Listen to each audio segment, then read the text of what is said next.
Happy Saturday, bayang karista. Nandito naman po ako si Kid, ang bata, para magbigay po ng giya ngayong araw ng Sabado, no? First day ng buwan, June 1, 2024 at MHP Weekend, Manila Horsepower Weekend Racing.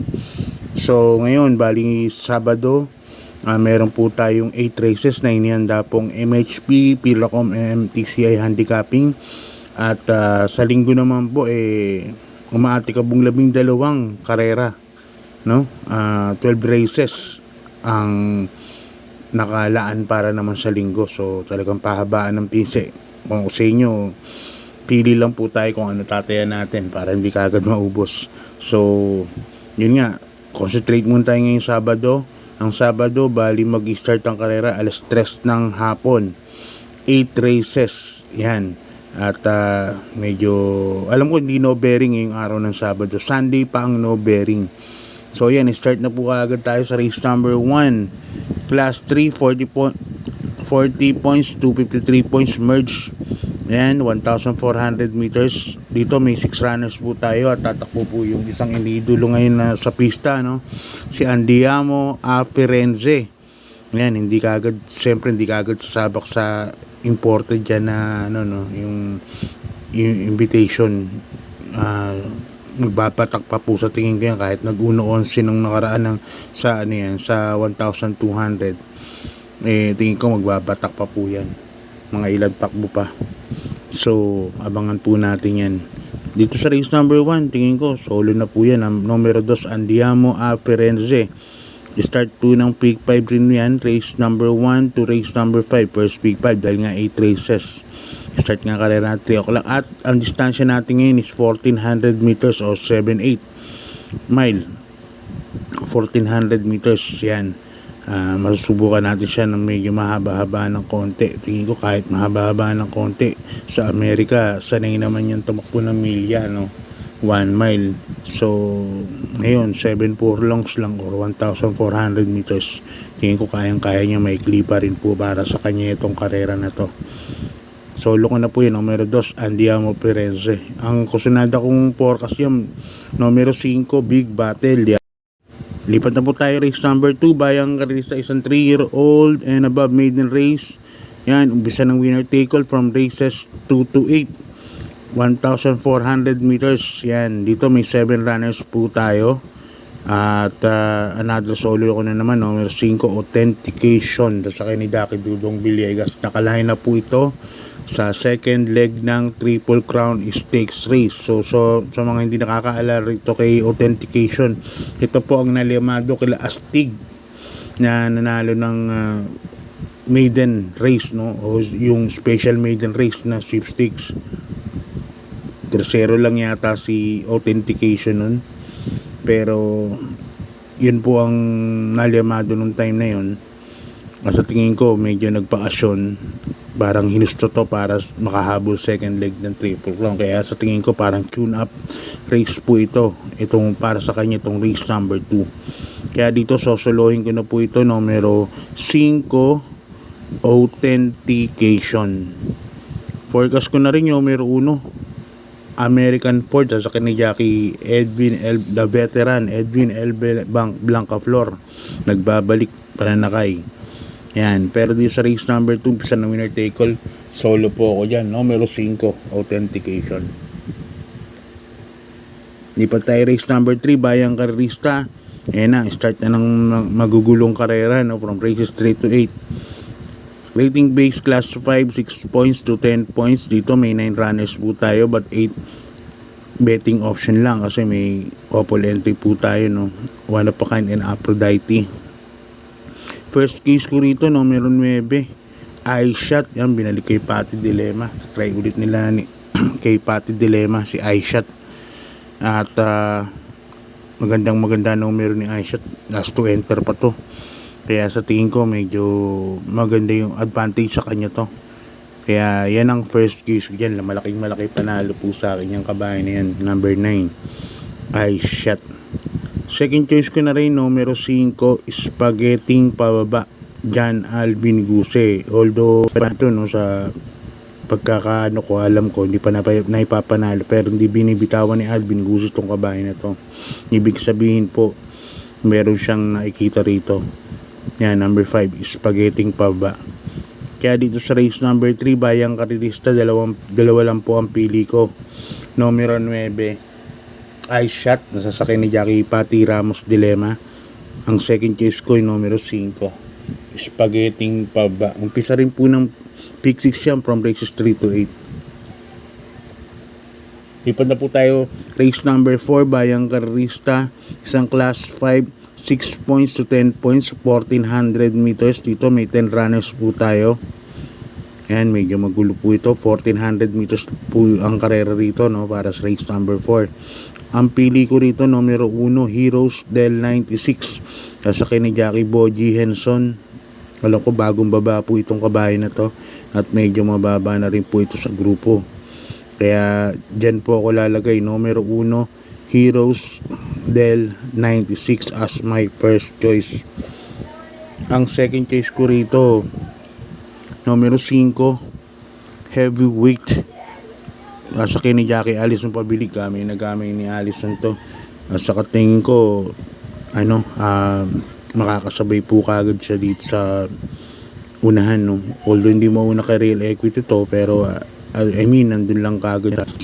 Kaya yan, race number 4, dalawa pili ko, Heroes del 96, number 1, and second choice number 5, Heavyweight. Yan, sasakay ni Allison pabilik. Yan, Bayang Karirista, good luck po. Ito na po ang yung Sunday natin, nakakahilo po ang karera, napakagulo.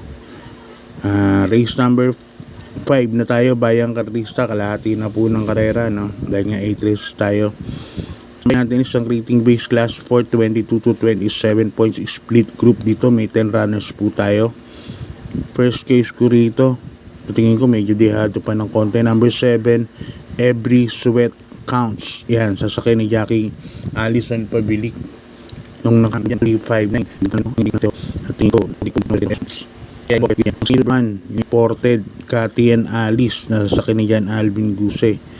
Ngayon parang si Cathy and Alice, lalabas na po ang buti ni Cathy and Alice Guzes.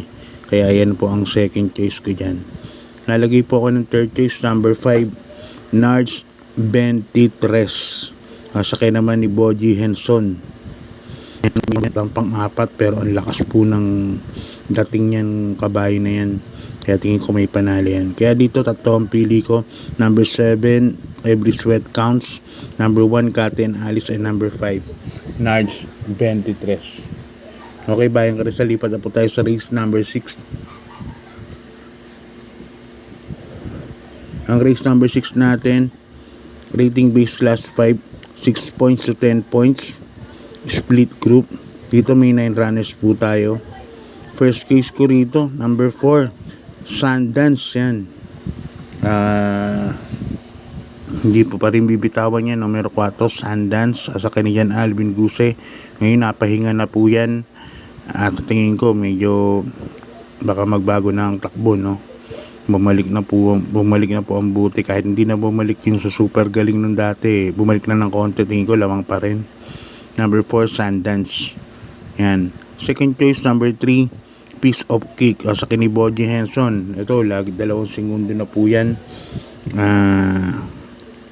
Kaya sa tingin ko, baka pwede ring manalo. Number 3, Piece of Cake. Nalagay ako third choice, number 1, Bantay Sarado. Kasakay ni Jackie J.M. Estorque. 1400 meters ang karera. Sa tingin ko, bagay na bagay rito kay Bantay Sarado yan. Hindi magmamadali masyado, no? Numero 1, Bantay Sarado sa kay ni J.M. Estorque. Kaya dito sa race number 6, tatlong pili ko, number 4, Sundance, number 3, Piece of Cake, and number 1, Bantay Sarado. Okay, Bayang Karirista, lipat na po tayo sa penultimate race. Race number 7. Ang race number 7 natin, isang rating base class 5, 6 points to 10 points split group. Dito may 10 runners po tayo. Yan. Yung first case ko rito, yung nanalo ng GBT nakaraan, yung group base on time. Ganda lang tinakbo, tinasila Bohemian. Numero 2, Static. Sasakyan ni Jackie Pabs Caballero. Galing ng ginawa ni Pabs nun. At parang punong-puno pa nung dumating to. Tameta. Numero 2, Static. Yan ang first case ko. Tingin ko medyo dehado pa to. Second case ko, numero 3, Oktubre 14, sasakyan ni Dan L. Camanyero. Yan ang second choice ko dyan. Nalagay ako ng third choice. Number 4, Kentucky Rain. Jan Alvin Gusi naman ang sakay.